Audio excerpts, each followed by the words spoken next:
Hi students, आज मैं आप लोगों को व्याकरण पढ़ाऊंगा जिसका फर्स्ट लेसन है भाषा, लिपि और व्याकरण। इसमें सबसे पहले जानते हैं कि भाषा होता क्या है। भाषा वह साधन है जिसके द्वारा सभी प्रकार के विचारों एवं भावों का आदान प्रदान स्पष्ट रूप से किया जाता है। भाषा के माध्यम से ही हम अपने समाज में एक दूसरे व्यक्तियों से जुड़े हुए रहते हैं। भाषा के माध्यम से ही हम एक दूसरे के भावों और विचारों को समझते हैं। भाषा के मुख्यतः दो रूप होते हैं, पहला मौखिक भाषा, दूसरा लिखित भाषा। मौखिक भाषा किसे कहते हैं, इसको जानने के लिए पहले हम लोग जानते हैं कि भाषा शब्द संस्कृत की भाष धातु से बना है, जिसका अर्थ होता है बोली, यानी बोलकर अपने विचारों को व्यक्त करना भाषा का मौखिक रूप कहलाता है। व्याकरण की दृष्टि से मौखिक भाषा ही मूल भाषा है तथा इसी का सर्वाधिक प्रयोग भी किया जाता है। लोग बोलकर ही ज्यादातर अपने भाव और विचारों को एक दूसरे तक पहुंचाते हैं, इसलिए इसका ज्यादा से ज्यादा प्रयोग भी किया जाता है। अब भाषा का दूसरा रूप है लिखित भाषा। भाषा का वह रूप जिसमें विचारों को लिखकर व्यक्त किया जाता है तथा पढ़कर उसे समझा जाता है, उसे हम लिखित भाषा कहते हैं। परंतु लिखित भाषा का क्षेत्र सीमित है, क्योंकि इस भाषा का प्रयोग सिर्फ पढ़े लिखे व्यक्तियों यानी साक्षर व्यक्तियों के बीच ही किया जाता है। साक्षर व्यक्ति ही लिखकर अपने भावों और विचारों को व्यक्त करेंगे और साक्षर व्यक्ति ही पढ़कर उस भाव और विचार को समझ सकते हैं। इसलिए इस भाषा का क्षेत्र सीमित है। इस दो भाषा के रूप के अलावे एक दूसरा रूप भी है सांकेतिक भाषा। जो व्यक्ति मौखिक भाषा और लिखित भाषा का प्रयोग करने में सक्षम नहीं होते हैं, वो सांकेतिक भाषा का प्रयोग करते हैं। जैसे मान लीजिए कोई गूंगा व्यक्ति है और वह पढ़ा लिखा भी नहीं है, तो उसके लिए मौखिक और लिखित भाषा का प्रयोग करना संभव नहीं है, तो वह व्यक्ति सांकेतिक भाषा का प्रयोग करता है। वह इशारा कर किसी बात को समझाने का प्रयास करता है। हर एक अपनी गतिविधि वह इशारे से कहना चाहता है। इसलिए इसका परिभाषा हम लोग इस तरह से दे सकते हैं, जब इशारों या संकेतों द्वारा बात समझाई व समझी जाती है तो उसे हम सांकेतिक भाषा कहते हैं। और ऐसा नहीं कि गूंगे व्यक्ति ही सांकेतिक भाषा का प्रयोग कर सकते हैं। जैसे उदाहरण तौर पर चौराहे पर खड़े पुलिसकर्मी जो होते हैं, वो भी सांकेतिक भाषा का प्रयोग करते हैं। जैसे वाहनों के आवागमन का निर्देश देने के लिए वो सांकेतिक भाषा का प्रयोग करते हैं। बस के कंडक्टर को सीटी बजाकर कुछ कहना होता है, वह भी सांकेतिक भाषा का ही प्रयोग करते हैं। जैसे स्टेशन पर गार्ड हरी झंडी दिखलाता है, तो वह भी एक सांकेतिक भाषा ही है। तो इस तरह से अलग अलग क्षेत्रों में भी सांकेतिक भाषा का प्रयोग किया जाता है। ये तो हम लोग समझ गए कि भाषा क्या होता है। अब हम लोग समझते हैं कि लिपि के बारे में। लिपि क्या है? मौखिक ध्वनियों को लिखने के लिए जिन चिन्हों को प्रयोग किया जाता है या मौखिक ध्वनियों को लिखने के लिए जिन चिन्हों को निर्धारित किया जाता है, उसे लिपि कहते हैं। या लिपि को इस प्रकार भी हम परिभाषित कर सकते हैं, किसी भाषा की उच्चारित ध्वनियों को, यानी कोई भाषा हम यदि उच्चारण करते हैं, बोलते हैं, उसको लिखने के लिए किसी न किसी चिन्ह का प्रयोग किया जाता है, किसी न किसी चिन्ह की व्यवस्था की जाती है, उसे हम लिपि कहते हैं। लिपि अलग अलग भाषाओं की लिपि अलग अलग होती है। जैसे हिंदी भाषा की लिपि देवनागरी होती है, अंग्रेजी की रोमन होती है, उर्दू भाषा की फारसी लिपि है, पंजाबी की गुरुमुखी, बंगला की लिपि कुल्टा है, चीनी की कांजी है। इस तरह से अलग अलग भाषाओं की लिपि भी अलग अलग होती है। अब हम लोग समझते हैं कि मातृभाषा किसे कहते हैं। मातृभाषा वह भाषा है जो एक शिशु अपने जन्म के पश्चात सबसे पहले अपनी माँ से सीखता है या अपने परिवार के व्यक्तियों से सीखता है, उसे हम मातृभाषा कहते हैं।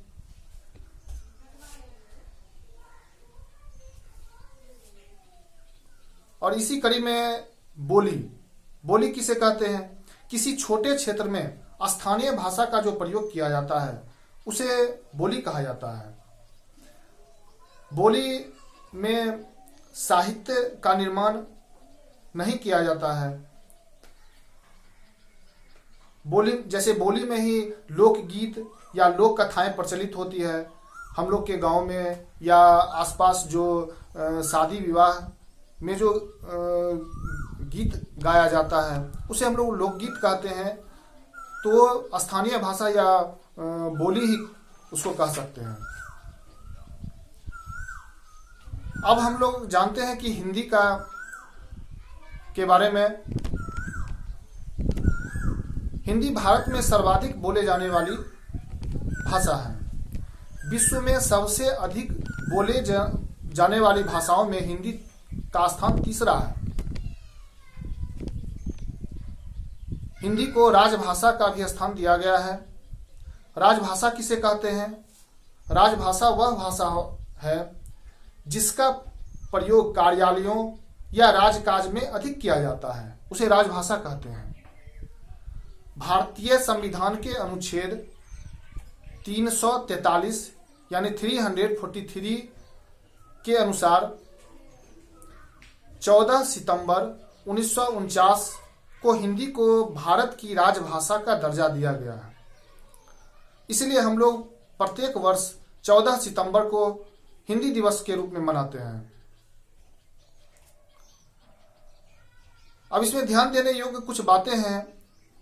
भारतीय संविधान में हिंदी सहित 22 भाषाओं को मान्यता दी गई है। इसमें 22 भाषाओं में अलग अलग राज्यों के स्थानीय भाषा भी आते हैं, जैसे असमिया, बंगाली, बोडो, डोगरी, गुजराती, कन्नड़, कश्मीरी, कोंकणी, मैथिली, मलयालम, मणिपुरी, मराठी, नेपाली, ओडिया, पंजाबी, संस्कृत, संथाली, सिंधी, तमिल, तेलुगु तथा उर्दू, और हिंदी तो है ही। इस प्रकार हम लोग देखते हैं कि अलग अलग राज्यों के स्थानीय भाषाओं को जिसका प्रयोग अधिक किया जाता है उसको संविधान में मान्यता दी गई है। अब हम लोग जानते हैं उपभाषाएं और बोलियां किसे कहते हैं।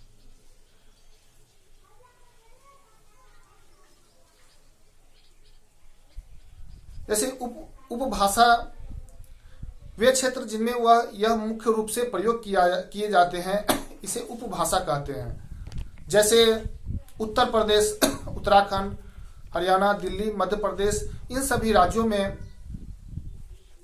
उपभाषा का प्रयोग किया जाता है। जैसे हिंदी की उपभाषा है पश्चिमी हिंदी, पूर्वी हिंदी, बिहारी हिंदी, राजस्थानी हिंदी, पहाड़ी हिंदी। यानी कहने का मतलब है हिंदी को भी अलग अलग राज्यों में अलग अलग ढंग से बोला जाता है और समझा जाता है। इसी को उपभाषा कहा जाता है। जैसे हिंदी, बिहार की हिंदी कुछ अलग ही होती है। अब हम लोग हिंदी साहित्य के बारे में जानते हैं। हिंदी साहित्य दो तरह के होते हैं, गद्य साहित्य और दूसरा पद्य साहित्य। गद्य और पद्य में बहुत छात्रों को कंफ्यूजन हो जाती है कि गद्य और पद्य होता क्या है, तो इसको अच्छी तरह समझते हैं। गद्य कहानी, लेख, संस्मरण, उपन्यास, पत्र, नाटक, जीवनी के रूप में जो रचनाएं लिखी जाती है उसको हम लोग गद्य कहते हैं। जैसे गद्य में साहित्यकार बहुत बड़े बड़े साहित्यकार हुए, जैसे प्रेमचंद, रामचंद्र शुक्ल, भगवती चरण वर्मा, ये सब गद्य साहित्यकार थे। पद्य में इन्होंने रचनाएं नहीं लिखी, लेकिन गद्य में इनके बहुत बड़े बड़े उपन्यास लिखे गए हैं। जैसे अब उदाहरण तौर पर कुछ ग्रंथ के बारे में मैं बता रहा हूं, जैसे चंद्रगुप्त, जिस पर धारावाहिक भी बनाया गया था, ये गद्य रचनाएं थी। जैसे गोदान, प्रेमचंद की पुस्तक है, उपन्यास, ये गद्य रचनाएं हैं।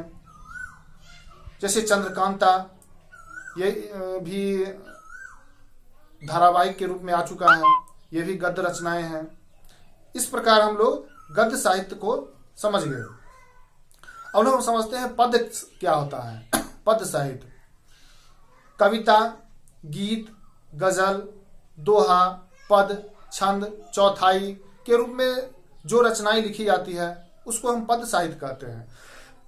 जैसे कबीरदास जो अपनी रचनाएं लिखते थे दोहा के रूप में, उसको हम लोग पद्य रचनाएं कह सकते हैं।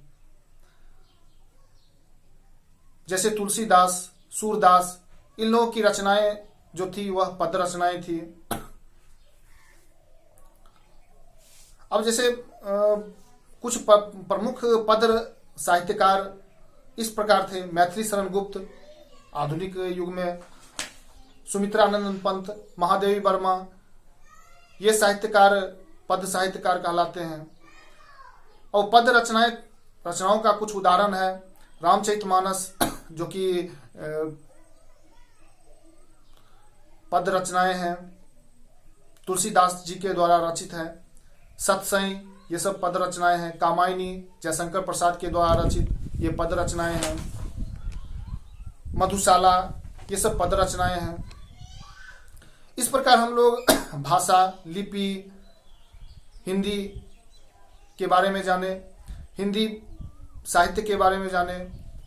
अब हम लोग जानते हैं व्याकरण किसे कहते हैं, क्योंकि हिंदी को पढ़ने से पहले व्याकरण को समझ लेना बहुत जरूरी है,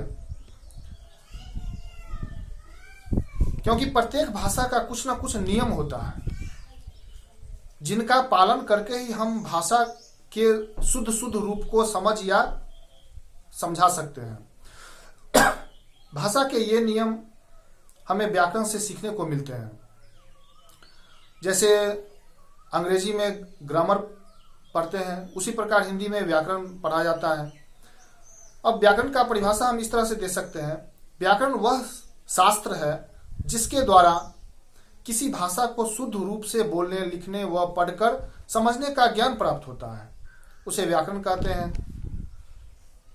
यदि व्याकरण को हम अच्छी तरह नहीं समझ पाएंगे तो हिंदी को ना शुद्ध लिख सकते हैं और ना ही शुद्ध पढ़ सकते हैं।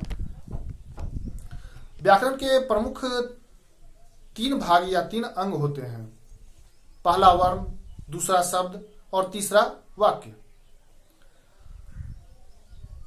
अब हम लोग तीनों को समझते हैं। पहला वर्ण विचार। वर्ण भाषा की सबसे छोटी इकाई होती है। इस विभाग में वर्णों की सही ध्वनि व लिपि चिन्हों पर विचार किया जाता है। इसके अतिरिक्त इसमें वर्ण भेद, अक्षर, उच्चारण, मात्रा आदि का ज्ञान भी लिया जाता है। इसे ही वर्ण विचार कहते हैं, यानी वर्ण कहते हैं। दूसरा शब्द विचार। अक्षरों के संयोग से भाषा की सबसे छोटी सार्थक इकाई शब्द कहलाते हैं।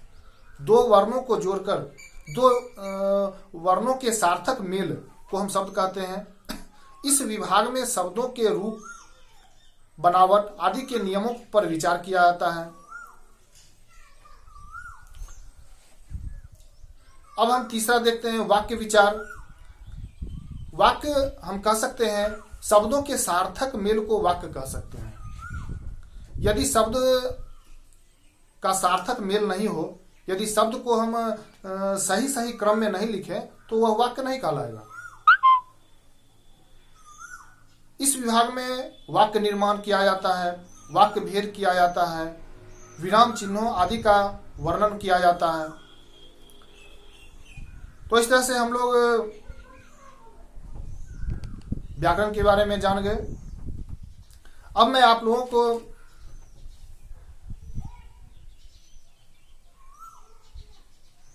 पीडीएफ के माध्यम से ऑब्जेक्टिव क्वेश्चन और सब्जेक्टिव क्वेश्चन भेज रहा हूं, जिसमें आप लोग ऑब्जेक्टिव क्वेश्चन को बनाने का प्रयास करेंगे और सब्जेक्टिव क्वेश्चन का आंसर फेयर कॉपी में लिखकर उसको याद करेंगे।